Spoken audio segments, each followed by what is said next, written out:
நம்ம இப்போ எங்கே போயிட்டுருக்கோன்னு பார்த்தீங்கன்னா கன்னியாகுமரியோட கிளாஸ் பிரிட்ஜ் மேலே. ஸோ இது எப்படி இருந்ததுன்னா, நாங்கள் நல்ல ஒரு வெயில் டைமில் போனதுனால சத்தியமாக எங்களால் எக்ஸ்ப்ளோர் பண்ண முடியல. But the feel is too good and too scary two.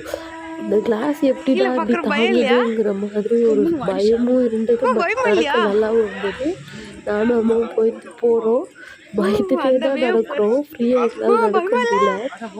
And கீழே இருந்து பார்த்தா அந்த ஸ்டோனு கடலோட அந்த வேவ்ஸ் எல்லாம் நம்மளுக்கு கிளியராக தெரியும், செம்மையாக இருந்தது.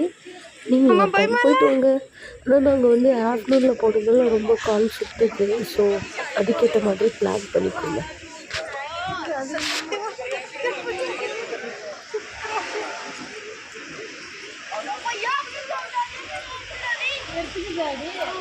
போதலி தாயே, உனக்கு ஒரு கும்பிடு, கன்னியாகுமரிக்கு ஒரு கும்பிடு.